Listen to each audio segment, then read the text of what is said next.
അല്ലാഹുവിന്റെ പരിശുദ്ധമായ ഖുർആൻ ആ പ്രവാചകൻ സല്ലല്ലാഹു അലൈഹി വസല്ലമ തങ്ങളെ കുറിച്ച് പഠിപ്പിച്ചു തരികയാണ്. ആ പ്രവാചകന്റെ ശ്രേഷ്ഠത എന്താണ്? ആ പ്രവാചകന്റെ മഹത്വം എന്താണ്? അല്ലാഹു സുബ്ഹാനഹു വ തആല ആ പ്രവാചകന് കൊടുത്തിരുന്ന സ്ഥാനം എന്തെന്നറിയുമോ? എന്റെ പ്രിയപ്പെട്ടവരെ, ഞാനും നിങ്ങളും ജീവിതത്തിൽ എത്ര വലിയ ഭാഗ്യം ചെയ്തവരാണ്. നമ്മളെ പോലെ ഭാഗ്യവാന്മാരാരാവുള്ളത്?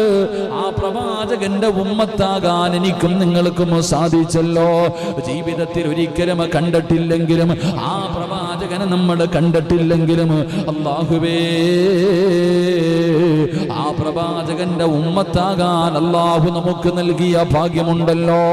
അറിയണം സഹോദരാ, ഒരുപാട് പേര് ആഗ്രഹിച്ചിട്ട് കിട്ടാത്ത കാര്യമാണ്. ഒരുപാട് പ്രവാചകന്മാര്, മുൻഗാമികളിൽപ്പെട്ട ഒരുപാട് പ്രവാചകന്മാർ ആഗ്രഹിച്ചു പോയിട്ടുണ്ട് ആ അവസാന പ്രവാചകന്റെ ഉമ്മത്താകാൻ, ആ അവസാന പ്രവാചകന്റെ ഉമ്മത്തിൽ ഒരു അംഗമാകാൻ ഒരുപാട് പേര് ആഗ്രഹിച്ചു പോയിട്ടുണ്ട്. അവർക്ക് കിട്ടാത്ത ഒരു സൗഭാഗ്യമാണ് അല്ലാഹു നമുക്ക് നൽകിയിരിക്കുന്നത്. അതുകൊണ്ട് പ്രവാചകന്മാരിൽ ചിലർക്ക് ചിലരെക്കാൾ വല്ലാത്ത സ്ഥാനമുണ്ടായിരുന്നു. അല്ലാഹുവിന്റെ ഖുർആനാണ് പറയുന്നത്, തിൽക്കർ റുസുലു ഫല്ലല്ലാ ബഅദഹും അലാ ബഅദിൻ മിൻഹും മൻ കല്ലമല്ലാഹു വറഫഅ ബഅദഹും ദറജാത്ത്.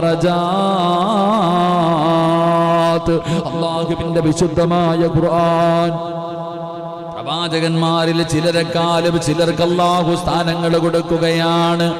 ഓരോ പ്രവാചകന്മാർ ആദം നബിക്ക് വല്ലാത്ത മഹത്വമുണ്ട്. ആദം നബി അലൈഹിസ്സലാമാണ് ആദ്യമായിട്ട് ഈ ലോകത്തേക്ക് കടന്നു വന്ന മനുഷ്യൻ. ആദ്യ പിതാവാണല്ലോ. ആദം നബിക്ക് റൂഹൂദിയത് അല്ലാഹുവാണല്ലോ. ആദം നബിയെ സൃഷ്ടിച്ചത് അല്ലാഹുവായിരുന്നല്ലോ. ആദ്യ മനുഷ്യനായിരുന്നു ആദം നബി അലൈഹിസ്സലാം. അല്ലാഹു ഒരുപാട് അറിവ് കൊടുത്ത, അല്ലാഹു ഒരുപാട് കാര്യങ്ങൾ പഠിപ്പിച്ചു കൊടുത്ത, സ്വർഗത്തിൽ ജീവിച്ചിരുന്ന പ്രവാചകൻ